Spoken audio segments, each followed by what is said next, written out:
Biloxi, Mississippi. A quiet southern town with a burning core of corruption. In 1987, its secret burst violently to the surface, leaving 2 prominent citizens dead and ripping the top off a grand conspiracy.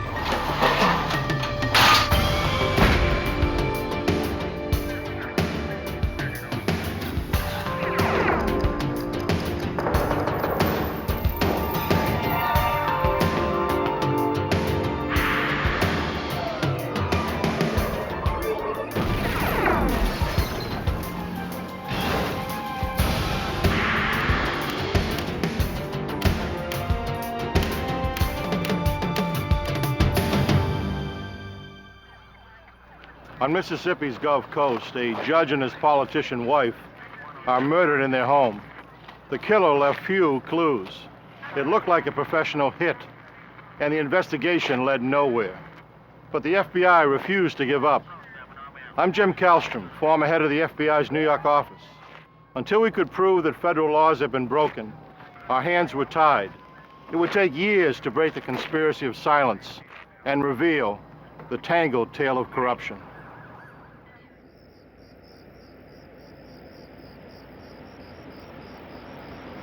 Biloxi, Mississippi.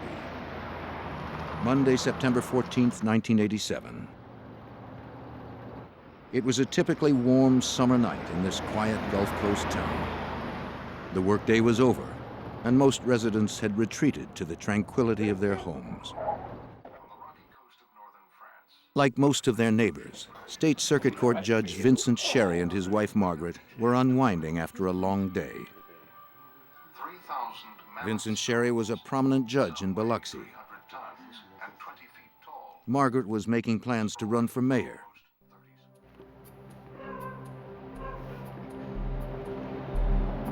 Both were fixtures at Biloxi's social and community functions.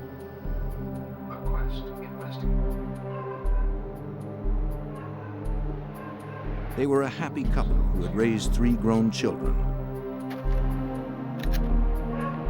Tomorrow they planned to visit their daughter out of state. Their life together seemed ideal. They were just settling in for the night when an unexpected visitor came to the door. What are you doing here with that? Can you look out? And brought their perfect world to an end.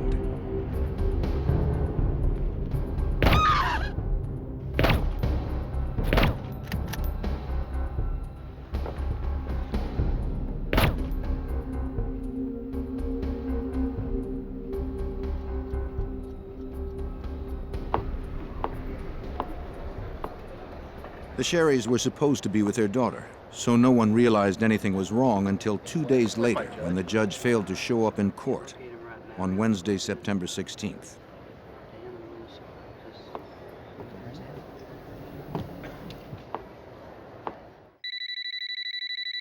Calls to the Sherrys' home went unanswered. I'm sorry we can't take your call, but leave your message after the beep.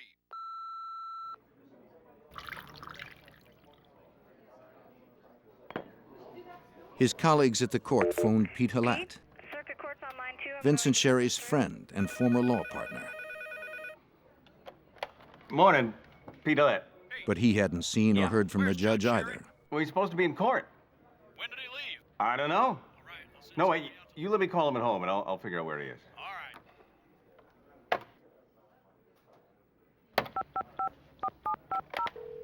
After he left a concerned message on the Sherry's answering machine, Halat felt he'd better check on his friend personally. Oh, I got the machine. Judge, it's Pete. They're looking for you in court. Is everything okay? On his way out, he asked his junior partner, Charles Legier, to ride with him. Charlie, hold on, time to saddle up.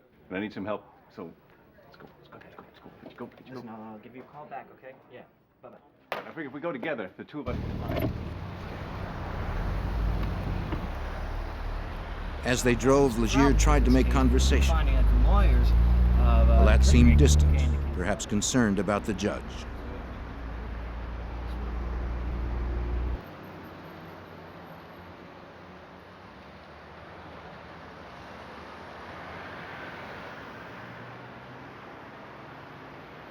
Both of the Sherry's cars stood in the driveway.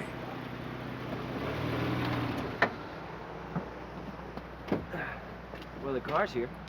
I don't like it.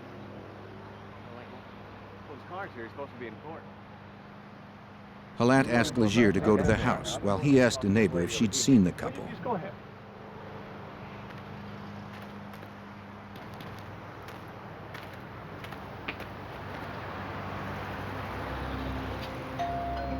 Legier rang the doorbell, but no one answered. He saw that the last 2 morning newspapers hadn't been picked up. Pete Halat. I'm partners with... The neighbor told Halat she hadn't seen the Sherrys for a couple of days, which she thought was odd since both of their cars were in the driveway. When Legier tried the Sherry's door, he found it unlocked. Something wasn't right. Hey, Pete! Pete! That's unusual.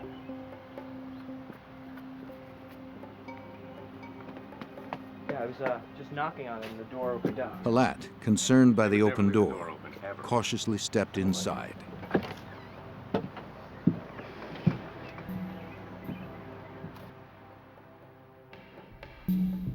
A few steps in, he made the gruesome discovery. Judge Sherry had been gunned down in his own home. Hey, what's wrong? They called the police. Authorities arrived to find the body of Vincent Sherry at the front of the house. In the back bedroom, they discovered Margaret.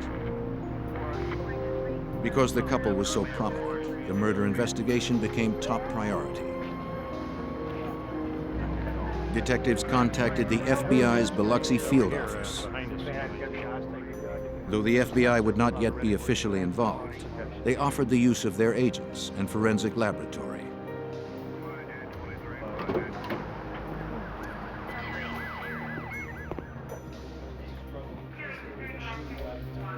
Inside, the police began scouring the crime scene for clues.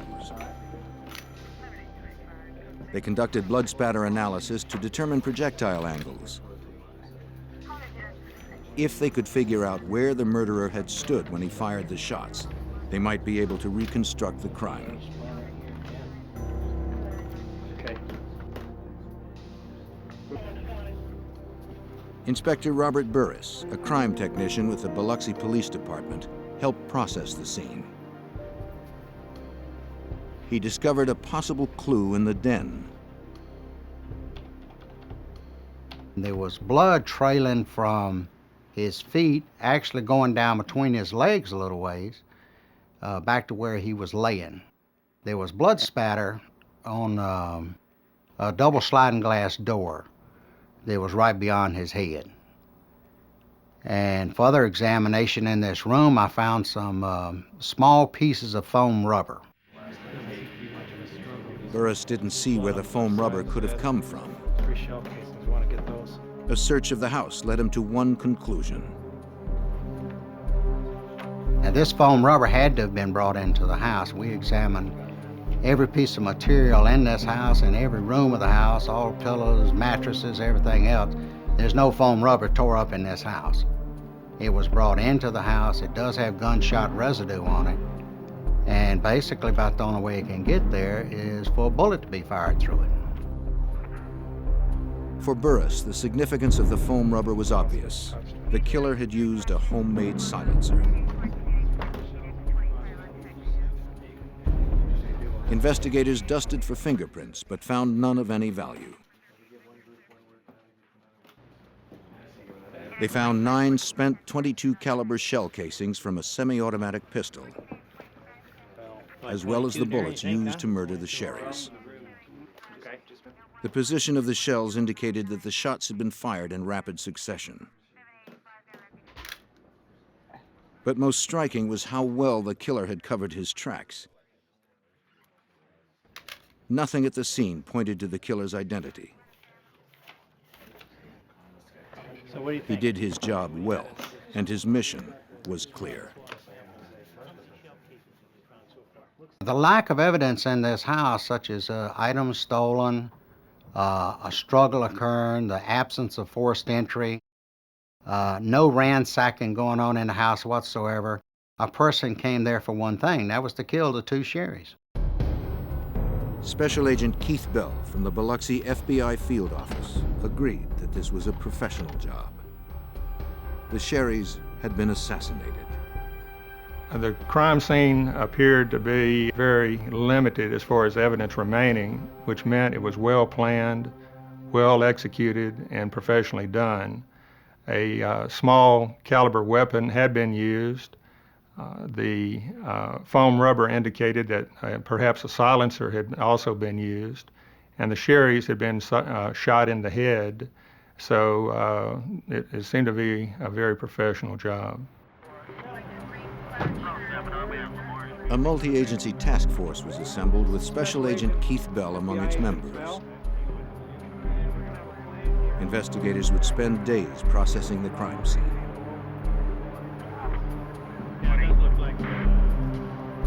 They grappled with a single question: why had the Sherrys been murdered? That was one of the main questions, that being why were both Judge Sherry and Margaret Sherry murdered? Because it was fairly obvious that Judge Sherry could have been killed during his morning or afternoon jogs around the neighborhood. So it was a real mystery why Margaret had been killed. Investigators believed the answer might lie in the controversy over Biloxi's future. Some civic leaders hoped to transform the sleepy southern town on Mississippi's Gulf Coast into a flashy resort where casinos would attract tourist dollars. But with strip clubs already established in town, Margaret Sherry felt Biloxi's small-town charms were threatened. And the casinos would attract a criminal element. As a candidate for mayor, she had made powerful political enemies by trying to keep gambling out. Agent Bell wondered if Margaret was killed to silence her protests.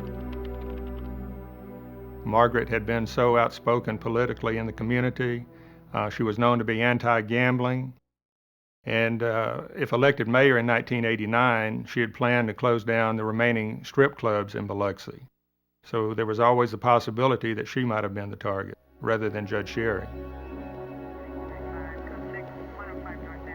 The task force would investigate Margaret's political enemies, but first, they'd question the Sherrys' friends and neighbors. Someone in the neighborhood must have seen something. But even people who'd known the Sherrys for years were reluctant to talk, fearing the specter of Biloxi's emerging criminal underworld.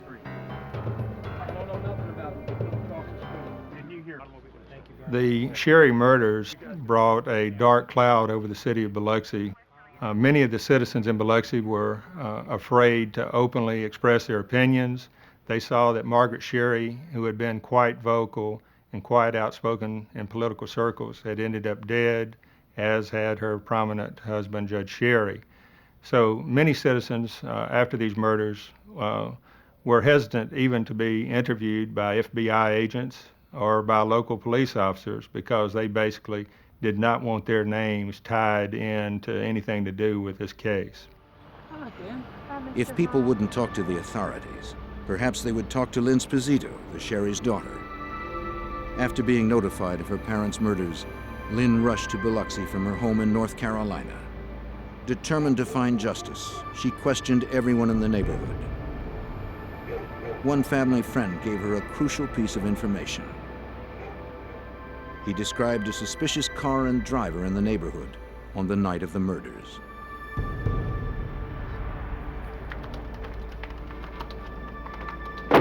She took the lead to the police. They identified a man who had seen a suspicious Ford Fairmont driving in front of the Sherry home on Monday night, September 14th, 1987.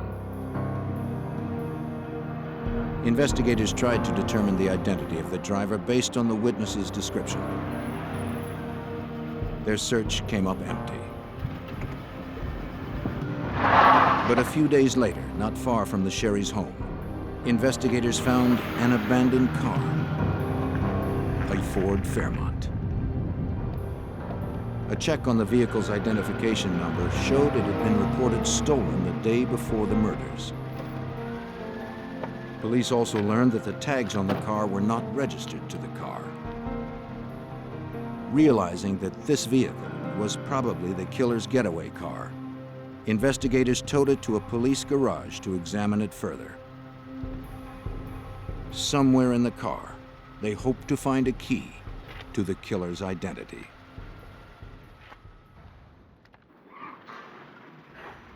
Less than a week after the brutal murders of Biloxi couple Vince and Margaret Sherry, investigators received their first promising lead.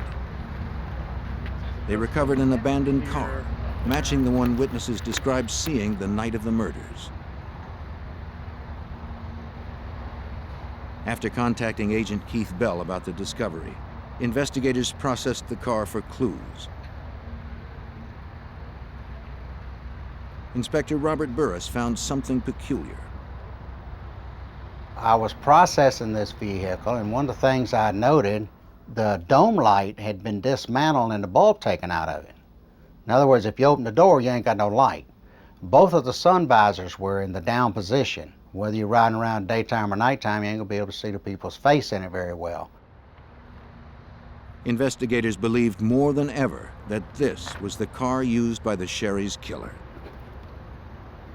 Anything found inside it was labeled, packaged, and shipped to the FBI labs in Washington, D.C.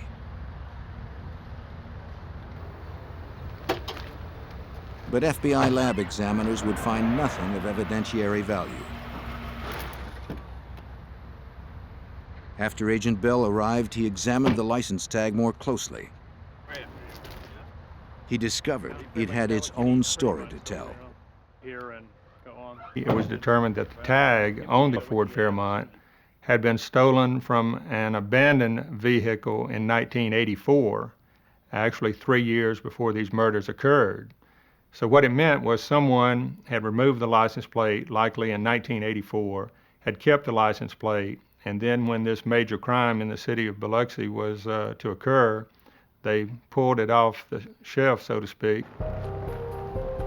With no other solid evidence, investigators hoped that following the trail of the stolen tag might lead to the killer.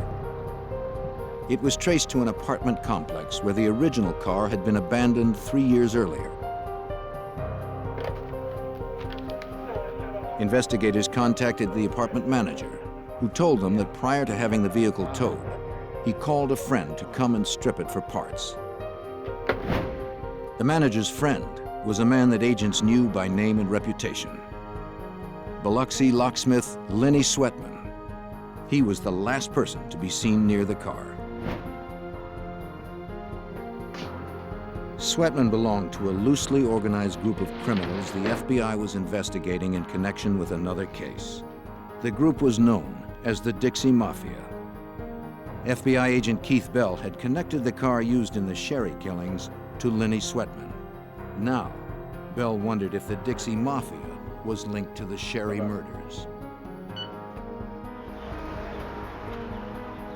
If Sweatman had a part in it, Bell believed that other Dixie Mafia members couldn't be far behind. He began looking into Sweatman's associates. What that meant to us immediately, those of us familiar with the criminal associations on the coast, was that if Lenny Sweatman was involved in getting the tag for the hit car, then quite likely his close personal friend and longtime associate Mike Gillich, the strip club owner in Biloxi, might also be involved in these murders. That's all right. Sometimes you know how it is. Thanks. Have a beer. All right. Gillich, who owned 3 strip clubs in Biloxi, was well known to local law enforcement. He was currently under investigation by the FBI in connection with a Dixie Mafia operation known as the Lonely Heart Scam. See, he gets to him. But Special Agent Bell needed a thread that connected the two investigations together. He started by familiarizing himself with the Lonely Heart scam. It was run out of Angola prison in Louisiana by a man named Kirsy Nicks, the incarcerated kingpin of the Dixie Mafia. No, the first model.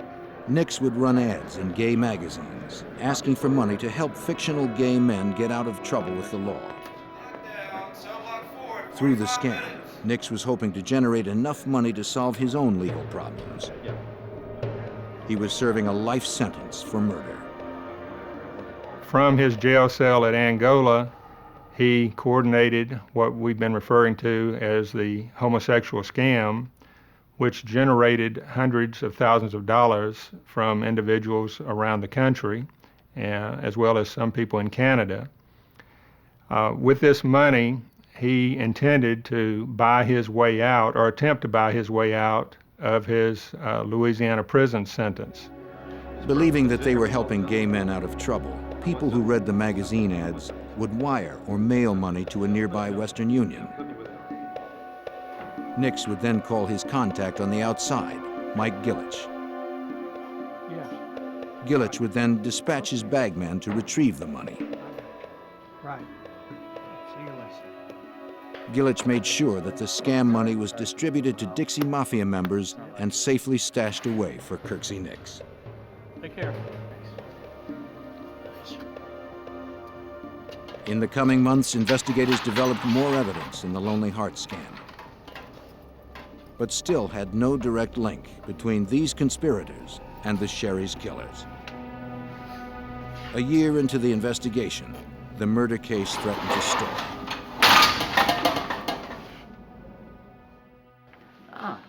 Hi. Come in. As the year stretched to 16 months, the Sherry's daughter, Lynn Sposito, grew increasingly frustrated.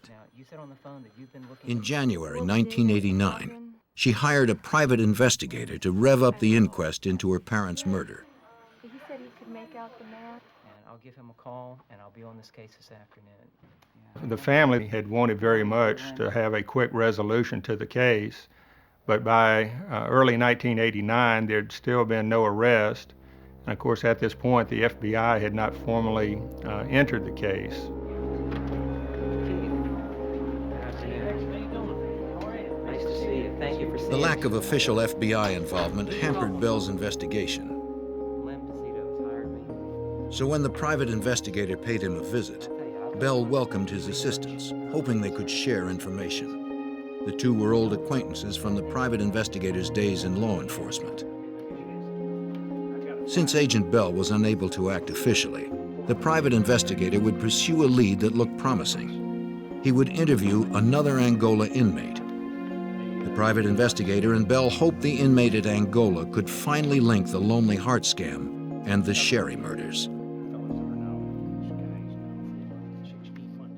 He met with all the right people, and because of his knowledge of the Dixie Mafia and from what he had learned from law enforcement authorities on the coast, he did go over to Angola and did talk to the right person over there. The inmate's name was Bobby Joe Fabian. He was another known member of the Dixie Mafia, doing time for kidnapping and shooting a state trooper. Fabian claimed he had not been involved in the Sherry murders, but he had learned that fellow inmate Kirsy Nicks had been.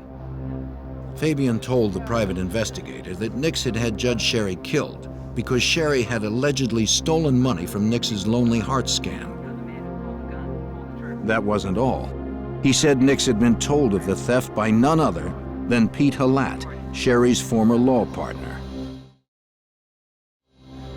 Halat, the man who had delivered the eulogy at the Sherry's funeral, was now implicated in their murders.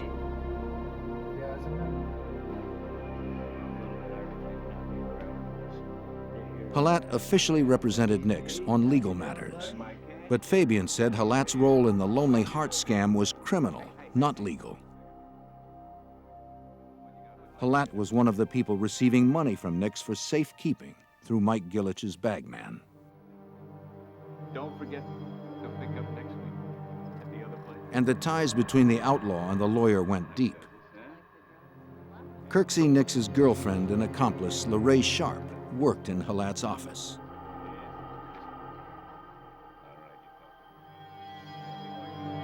Where's he from? Fabian said both Lorraine Sharp and Pete Halat were stashing money from the scam in a safe deposit box for Kirsy Nicks.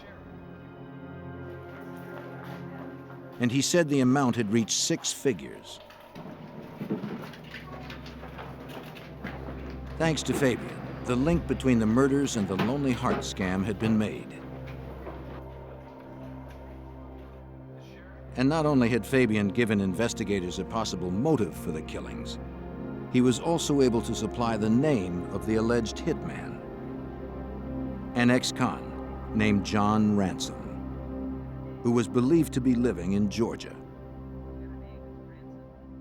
But tracking down Ransom would take time.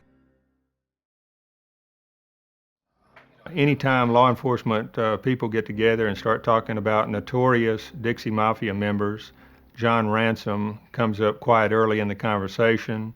He's a longtime alleged hitman for the Dixie Mafia. In August of 1989, 2 years after the Sherry murders, Agent Bell now had enough evidence to warrant a full FBI investigation into the killings. Accompanied by the Sherry's daughter, Lynn Sposito, he approached the United States Attorney and the FBI with a demand to officially open the case. So with the tying in of the scam to the murders, we knew we had some federal violations involved. We have wire fraud, we had mail fraud, and we perhaps had a hitman traveling from Georgia to Mississippi to kill the Sherrys. It was decided to open an official FBI investigation and join with local authorities in the investigation.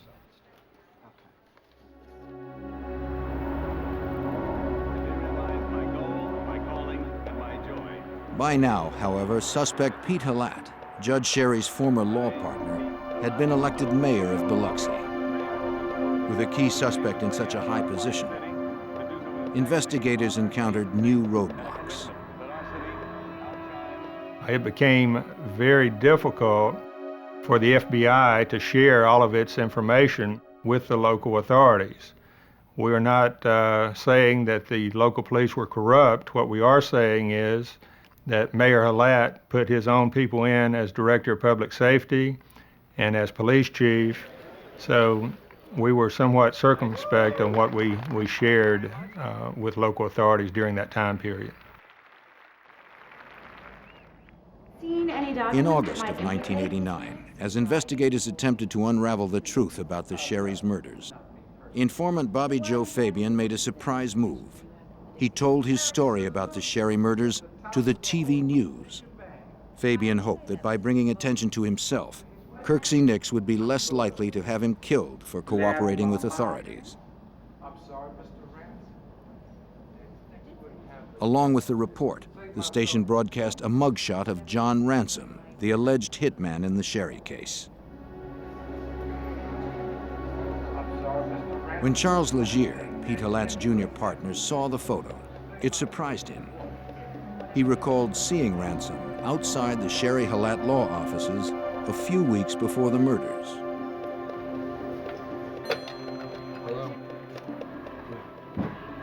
Legier shared his information with the task force.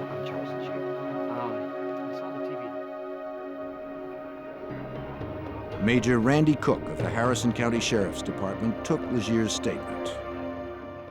Legier said the reason he remembered Ransom was Ransom stepped off of a curb and came up to him and asked him, "Where's Vince Sherry's office at?" When Legier was interviewed, he recalled there was something unusual about the way Ransom stepped off of the curb. Ransom had a prosthesis on one leg.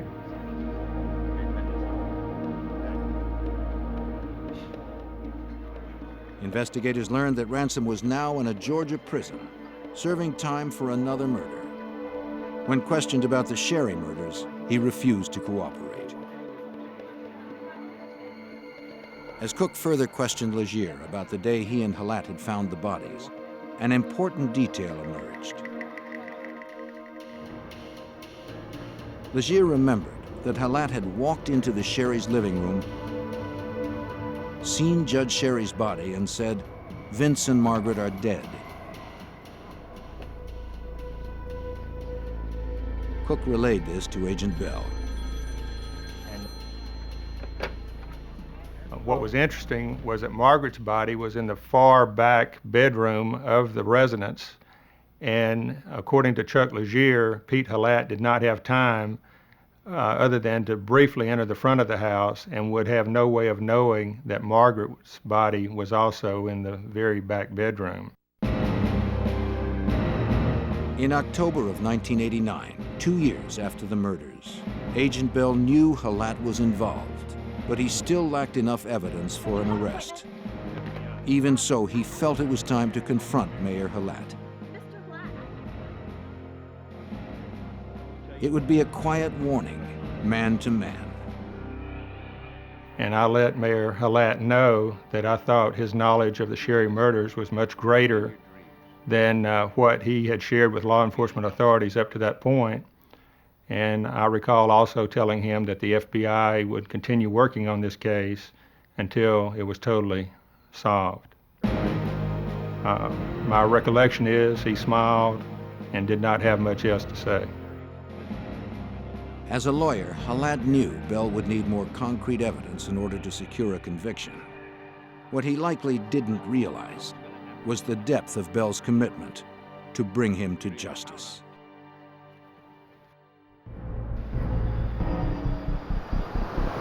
Three years had passed since Judge Vincent Sherry and his wife Margaret were murdered in their Biloxi, Mississippi home. FBI Special Agent Keith Bell had connected the killings to members of the Dixie Mafia and to Judge Sherry's friend and one-time law partner, Pete Halat. The alleged triggerman, John Ransom, was refusing to talk. In January of 1990, Agent Bell and Major Randy Cook of the Harrison County Sheriff's Department drove to the Atlanta Federal Penitentiary to question another possible accomplice. This is Special Agent. A man named Bill Rhodes. Rhodes, a known associate of John Ransom, was willing to cooperate. He told them that in early 1987, Ransom had contacted him about driving the getaway car in a crime to take place in southern Mississippi. Ransom had said a judge would be murdered and that the pay was $10,000. There were certain promises made to Rhodes by Ransom that I know certain people in Biloxi that if you'll help me on this and you'll have the run of Biloxi anytime you want it. So in March of 1987, Rhodes went to Biloxi and met with Ransom and a man named Pete. It was Pete who specifically asked Rhodes and Ransom to do the hit. Rhodes said he also met with Mike Gillich, the Biloxi strip club owner, who would supply the money once the hit was done. But 5 months later, before they could do the job, Rhodes was arrested on an unrelated bank robbery charge, and Ransom got cold feet, afraid Rhodes would turn on him. The information helped the case inch forward, but Agent Bell and Officer Cook still felt that Ransom held the missing pieces. Another year would pass without much progress.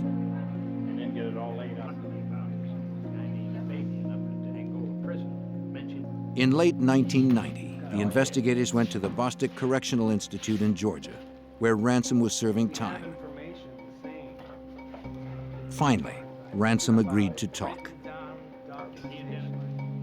He admitted that he delivered a .22 caliber pistol to Lorraine Sharp, Kirsy Nicks' girlfriend. But Ransom insisted that he did not do the job. Based on what Ransom said, Lorraine's involvement was starting to look bigger than simply stashing scam money in a safe deposit box. All finished? Finished, thank you. Through his contact with Sharp, Nicks learned that the investigation was heating up He worried that his girlfriend might talk, so he tried to head off the problem by putting out a contract on her life.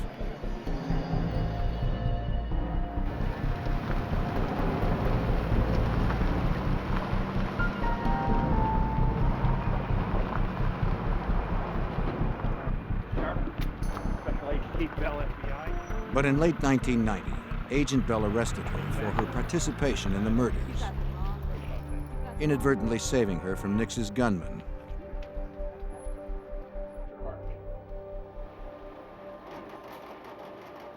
During a polygraph test, Sharp denied her involvement in the Lonely Heart scam and the Sherry murders.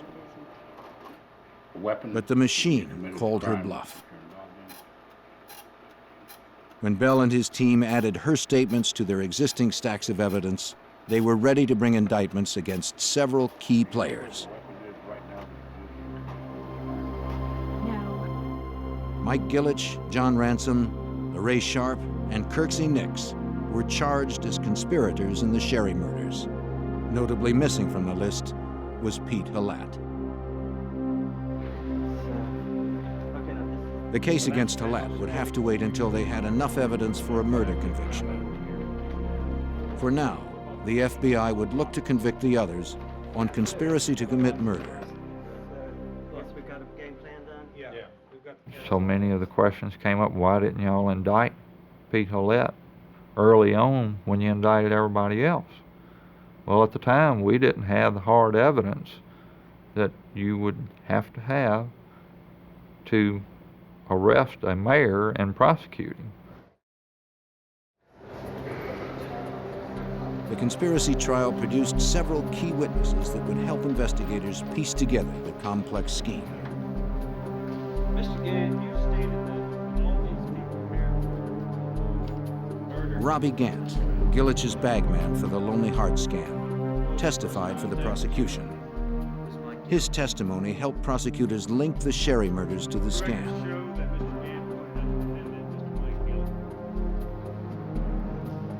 All 4 defendants were found guilty. Nicks was given 15 years in addition to the life sentence he was already serving for murder. Gillich also received a 15-year prison term.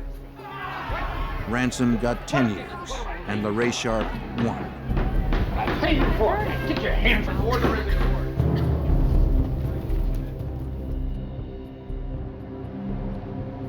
With these conspirators behind bars and the Lonely Heart scam no longer operational, Bell moved on to his next objective. We decided not to end the Sherry investigation after the 1991 initial convictions because at that time we had not proven who had actually shot the Sherrys, and also Pete Halat had not been indicted or convicted at that point. And we all felt strongly that Pete Halat had played a major role in the scam and in the murder plot.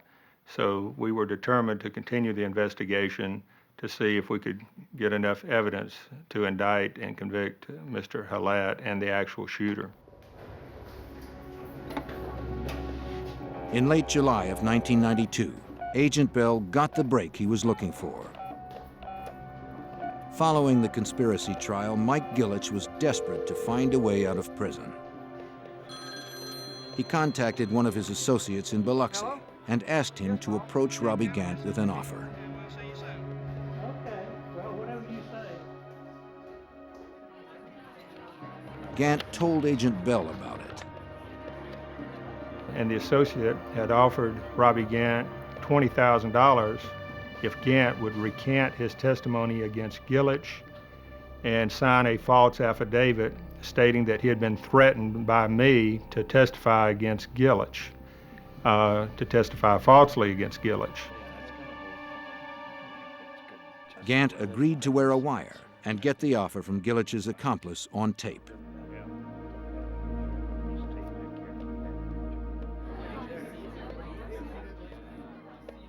Gant met with him in Mississippi. This time, Gant's tape was rolling when Gillich's associate reiterated the bribe. Gant accepted as Bell had instructed.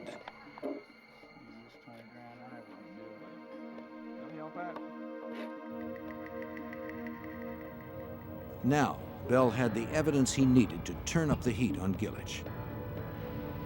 Just the man who could tell the story from the inside.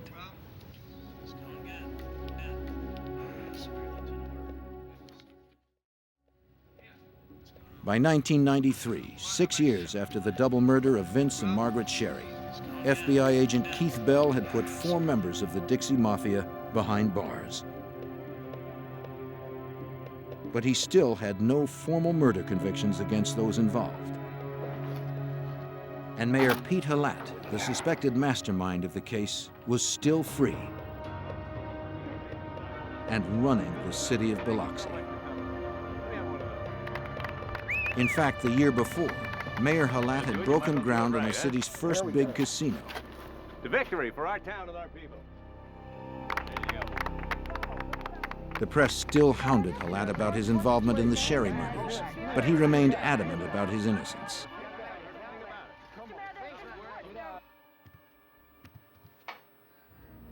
Bell continued to work his plan.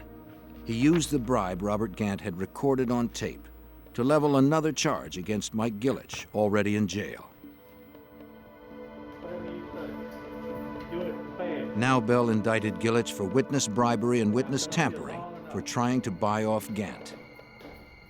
And that did the trick.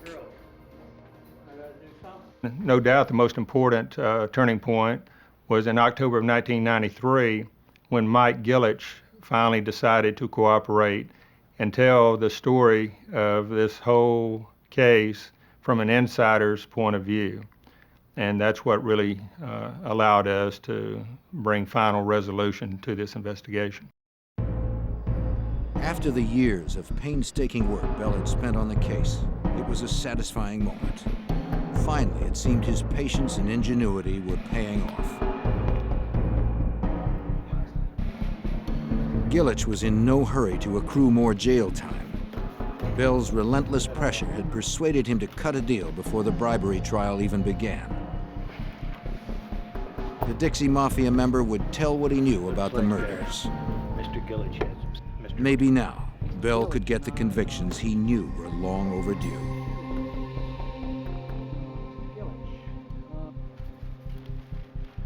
But for a career criminal like Mike Gillich, adjusting to life on the right side of the law wasn't easy.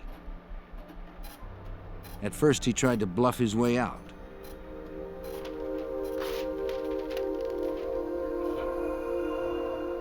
Of course, it always takes some time, a period of weeks, to develop some degree of trust and to be able to communicate with someone like this who, for the first time, has decided to leave his lifelong role as a criminal and start cooperating with the FBI. When deception didn't work, Gillich had no alternative. He had to tell the truth. Now, for the first time, Bell heard the story from an inside source. Gillich knew all the details. Mike was the center point. Mike knew Kirsy Nicks. Mike knew Pete Halat for years. And in fact, when Kirsy Nicks was looking for an attorney over in the coast area to represent him on various matters, Mike Gillich introduced Nicks into Pete Halat.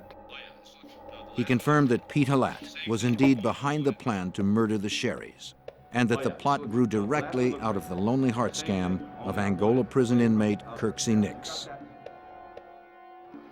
Some months before the Sherrys' deaths, Halat had closed the safe deposit box he and Nicks's girlfriend LaRae Sharp had access to, effectively cutting off her access to the money. He then transferred the money into a box only he and Judge Sherry could use. Motivated by greed, he stole $100,000 cash from there. As Nicks's trusted accomplice, Halat could blame the theft on Judge Sherry. Next, he went to Mike Gillich with news of the theft. Mr. Gillich stated that Pete Halat approached Mr. Gillich himself in late 1986 and told Mr. Gillich that much of the money was missing, supposedly around $100,000. and Mr. Halat blamed Judge Sherry for taking the money. Mr. Halat knew that Kirsy Nicks would be very furious about this.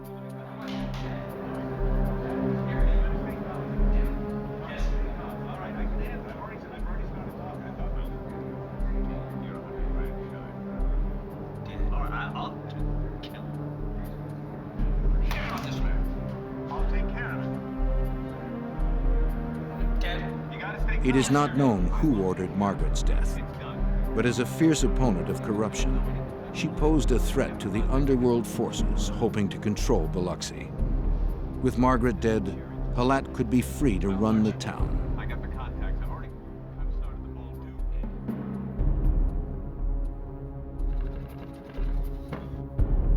too. Gillett said that he and Halat planned the murders.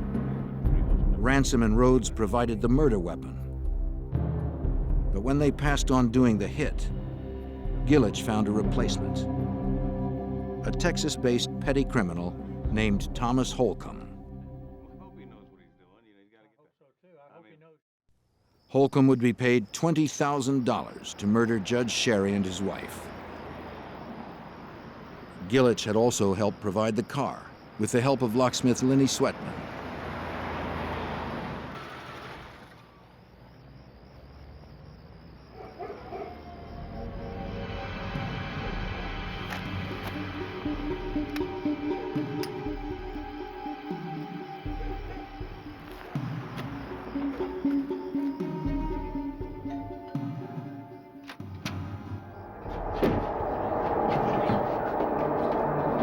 Stay away from me! I didn't do anything!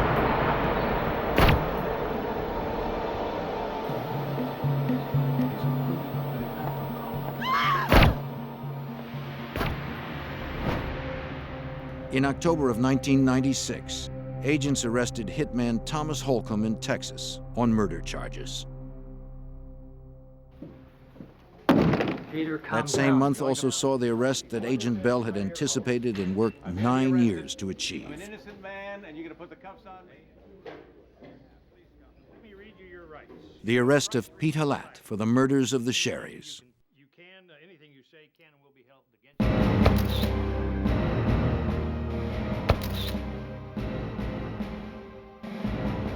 Kirsy Nicks and Larray Sharp were indicted on 52 counts, including fraud, money laundering, and murder.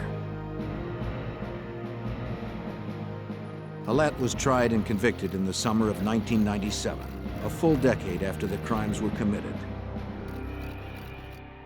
He was sentenced to 18 years in federal prison. Also tried and convicted were Kirsy Nicks and Thomas Holcomb, the hitman. Both were sentenced to life. Larray Sharp, Nicks's girlfriend, got 5 years. I think a lot of citizens in Biloxi now realize that there are a lot of dedicated professional law enforcement people who will do everything they can to protect the community and work hard to solve major crimes. Perhaps the legacy, you might say, of the case for the criminal element is that they realize after seeing this case that they can commit a crime one day and think they're getting away with it a year later, but it could come back 10 years later and get them. While the Sherry's killers were finally brought to justice, Margaret Sherry's dream of a Biloxi free of gambling was never realized. Instead, Biloxi has become a resort town filled with casinos and neon lights. The sleepy southern town is gone forever, along with the woman who lost her life trying to save it.